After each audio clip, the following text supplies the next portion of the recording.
Yo, what is going on, guys? Got a video for you here today from Araco TV titled Woman Instantly Regrets Stealing a Man's Chain in Colombia. I don't know why these women think that it's appropriate to steal from men and they just assume that nothing's going to happen to them. It's always crazy to me. Let's jump into this one.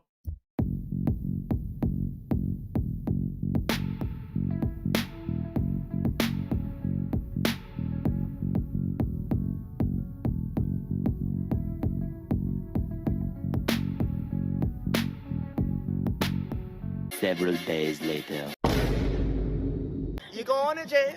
There is something to be said about the passport bro movements. There's this idea that the women out there would never dream of using a man or stealing from him, but that risk runs the same no matter where you go.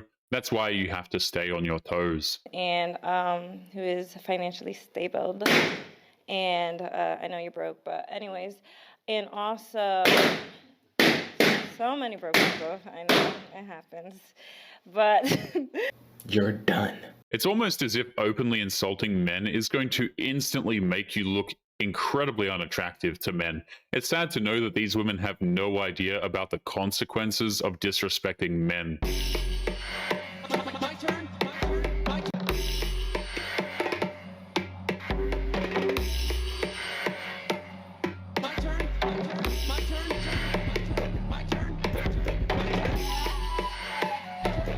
Modern women believe that they can just sit around and let men do all of the work themselves, and then that they're entitled at the end of it to the benefits after he put in the work. The only thing they'll get is a massive disappointment and probably loneliness and some cats. Bring my friend.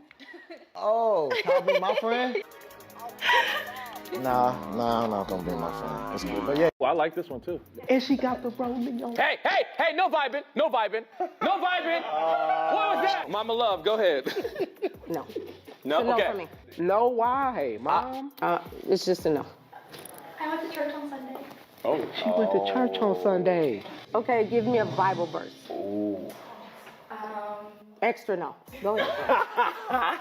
Well, the Lord is forgiving. There you go. The Lord is forgiving. Come on, man.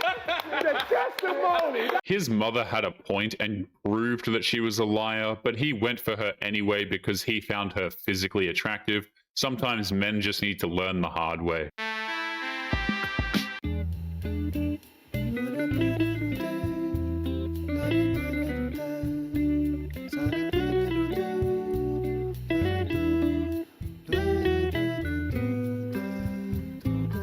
You know there was an army's worth of modern women who were lining up to call this guy a hateful bigot or something for not giving obese women a chance. It's only a preference when they're the ones setting them, apparently.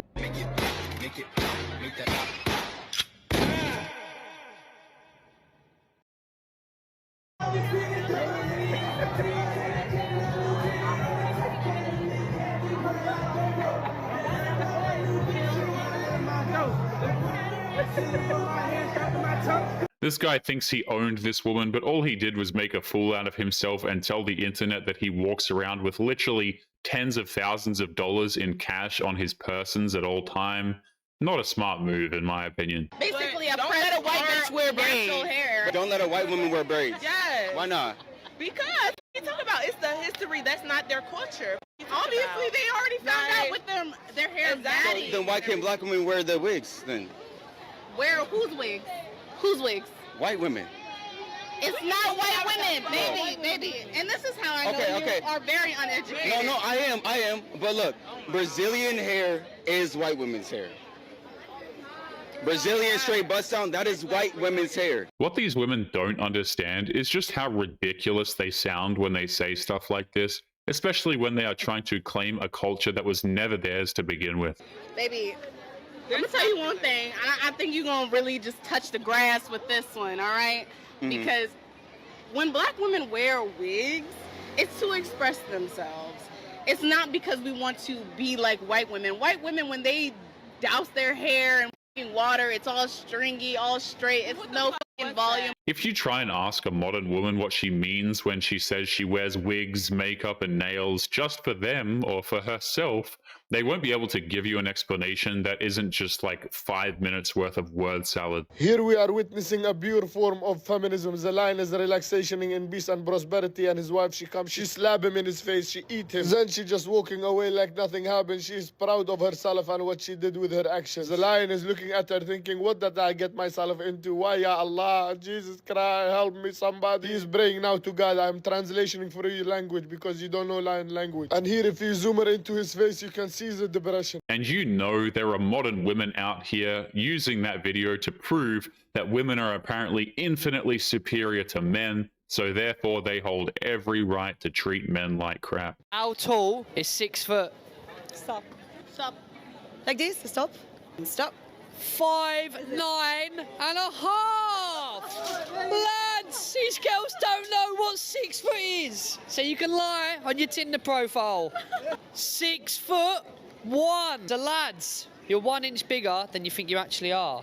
6'1", lads. So you're 1 inch bigger than you think you actually are. 5'10", lads. So you're 2 inches bigger than you actually are. It's been known that these women have no idea how numbers work, so it is unsurprising that they'd have no idea what 6 foot tall would even look like either. It's just a status symbol at that point. All the women in here, I think you're fucking perverts.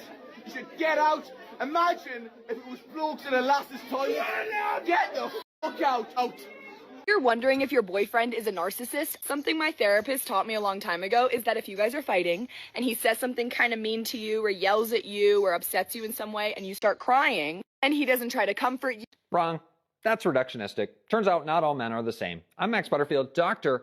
Max Butterfield. I study this kind of thing for a living. This woman decided it would be a smart idea to cut mangoes with a dull kitchen knife while complaining about men. That combination is just going to end with even more pain for her than when she started. Have you ever dated outside your race?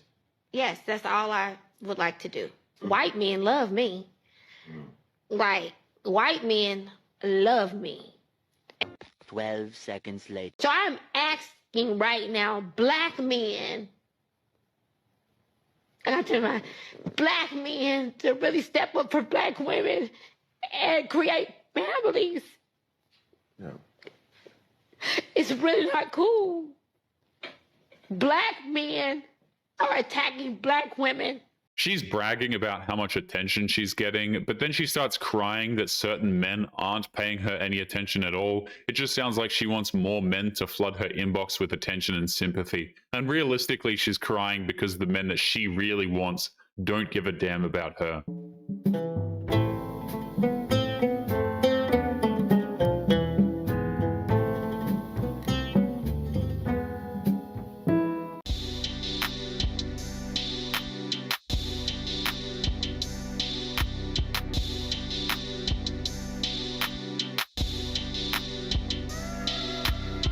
If you take a look at all these old high school yearbook videos, you'll see that both men and women seem to be genuinely happier with life in general. But now it seems like everybody's in a contest to see who can be the most miserable. Anybody else noticing how the mention of war is causing gender ideology and feminism to just like basically evaporate? I saw a guy talking about how he's paying close attention to this war because he's wondering if people are going to start getting drafted and men have to be worried about that, you know, and women in the comments, like feminists are like, God forbid men have to do their duty. Now it's not toxic masculinity. When it comes to dying on a battlefield, we're all good with that. But any other time, it's this toxic masculinity. Like, when women talk about men going to war, it is truly disturbing. They think that men going off to witness atrocities and do violent things is somehow something that a man is supposed to do as a form of duty. It's pretty disgusting. now it's God has a design. We are all created differently. Women can't do what men can do.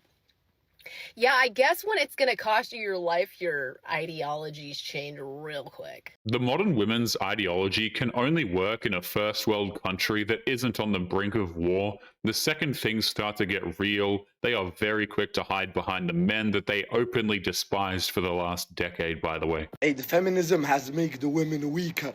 I remember 1966, my grandmother, she gave birth to my grandfather. We wake up in the morning, we didn't know. There's a new family member in the house. There's a child, baby, cooking tea. My grandmother, she's cooking and the baby coming out. He go to have a shower and he coming back. She give birth 3 times a year. Now, oh my God, hospital. 10 doctor around the baby. Oh my God, child labor hurt more than any pain in the world man can handle. Stop that. Be a man. Be for feminism. Be a woman, but for feminism. Stop feminism. And to make things worse, that mother who has no problem condemning men for not having to bear children will use her children against that man much later on, and yet men are supposed to be the weak ones. I hate when I see a man that's so fine and then I pass him and he doesn't say anything. Like when people say, oh, girls don't shoot they shot. Yes, they do. If I look at you like this, like say you walking this way and I'm walking like this, and if I look at you like this, that's me shooting my shot. Come say something. I'm sorry, but that's not shooting a shot. That's just looking at a guy for half a second. And even if he did, he was a mind reader, okay? And he knew that she was interested. Most men aren't going to care, and they're just going to go about their business. These women are so full of themselves, man. Me and Hunter are about to go long distance for 4 years, so we have one last trip together all by ourselves. So Hunter's leaving to go play college baseball, and we're gonna be thousands of miles apart. We decided to go to the lake for the weekend, the best weekend ever, and do our last trip before we go long distance. Unless it's under extremely specific circumstances, long-distance relationships are notorious for never working out. Usually the woman will end up cheating on the guy or something. They're honestly better off just ending things now, in my opinion. But anyway, guys, we are going to be leaving today's episode there. As always, don't forget to subscribe to the channel if you are new here. Drop a comment, and I will see you all in the next one. Make sure you guys take care of yourselves. Peace.